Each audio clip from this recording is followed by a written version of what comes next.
Welcome back to my little series, the top 10 scariest teachings of the Church of Jesus Christ Latter-day Saints. We're on number 9. To me, number 9, the 9th scariest thing that the church teaches is blood atonement. Now, this one's a little bit more obscure. I'm going to explain the death oaths. I don't know if anybody watching my channel knows about the death oaths. I didn't know about the death oaths in the temple until probably around 2005, 2006. I think I might have been pregnant with my second baby. But I was in New Jersey and I had a neighbor come over who was like, "You're Mormon? Don't you guys promise to kill yourselves or something if you talk about," and I was like, "What? I don't know about this." Anyway, my husband, who at the time, he knew about the death oaths and he told me about them. I didn't know about them because I went through the temple in 2003. And the death oaths were removed from the temple endowment sessions in 1990. So I never had to do those, but I know that a lot of people were very traumatized by those. I know my mom was really traumatized by those. She didn't talk to me about them, but I know that she was very traumatized by the temple. And, she was quiet about them. She didn't talk about them like she wasn't supposed to. But that's one of those things that traumatized a lot of people, so I can imagine. So anyways, after making the sign associated with a particular priesthood token, a patron would then promise to never reveal the token and sign, or say, "Rather than do so, I would suffer my life to be taken," while making the penalty gesture. The gestures depicted a gruesome form of death, like beheading or disembowelment, those kinds of things.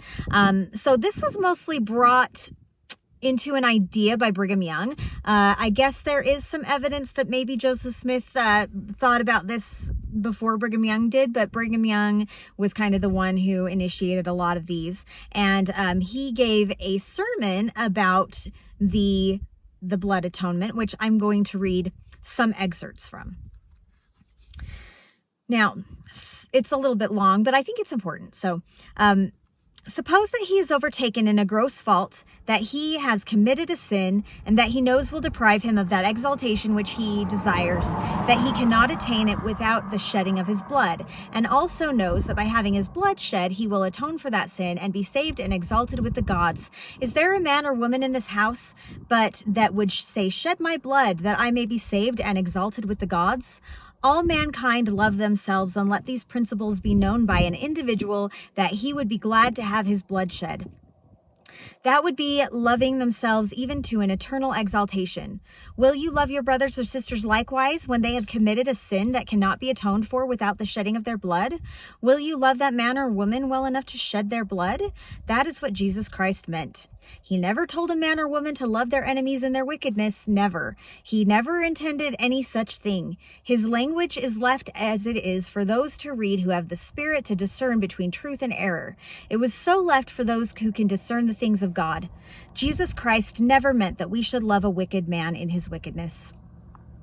It's already bizarre, even without the death oaths and without the blood atonement.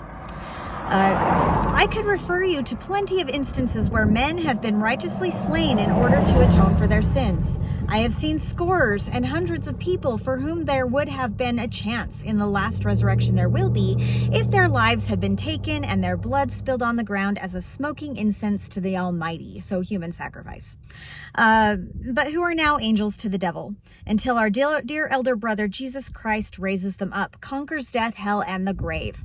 I have known a great many men who have left this church for whom there is no chance whatever for exaltation, but if their blood had been spilled, it would have been better for them. The wickedness and ignorance of the nations forbid this principle's being in full force, but the time will come when the law of God will be in full force.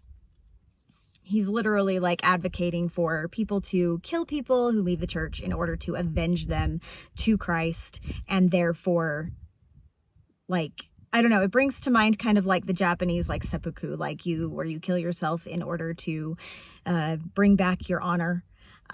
Or maybe Jiito from The Wheel of Time. I don't know. I feel like that's a little bit more humane. They just are servants for a long time till their honor is restored. Anyway, Moving on. This is loving our neighbor as ourselves to kill them. If he needs help, help him. And if he wants salvation and is necessary to spill his blood in the earth that he may be saved, spill it. Any of you who understand the principles of eternity, if you have sinned a sin requiring the shedding of blood, except the sin unto death, would not be satisfied nor rest until your blood should be spilled, that you might gain salvation you desire. That is the way to love mankind. Yikes on bikes, man. So that was a portion of the, wow, there's a lot of traffic this afternoon, I'm sorry. That is a portion of the Sermon on the Mount the sermon that Brigham Young gave about blood atonement. It's not in practice today, thank goodness, and there's actually not a lot of evidence that it was ever really in practice, thank goodness, but the idea is still there, and in some rare cases, for example, the movie Under the Banner of Heaven, which is based on a true story, which was about a group of extremist brothers who exercised what they believed to be blood atonement on their sister-in-law in the 70s. It's actually a really good movie. It's got Andrew Garfield in it. I watched it when I was still, I guess at the point I was probably physically and mentally out. I didn't know that then. Looking back on it, that's where I was. I was still like staying in the boat, you know, but that's where I was in the time frame of my deconstruction.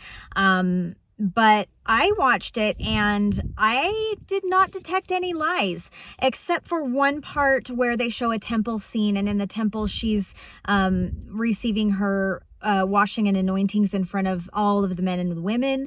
To my knowledge, even back when you would literally get naked and under a sheet and stuff, and they do that a little bit differently now, you're more protected, but even when they did do that and people would get naked under the sheet to have their washing anointings, I don't believe that it was in front of everyone. I think it was just in front of one female who would do the washing and anointings for you, or male if you were a male.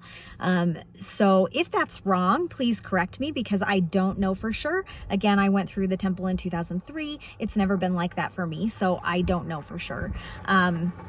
Anyway, this is a kind of a theoretical fear. It's why it's number 9 on here. But it's there, and it's pretty gross and terrifying. So please share your own experience. You know, if you were part of the temple ordinances before 1990 and you did experience those death oaths in the temple, let me know what you thought. Let me know what your experience was. I'd love to hear from you.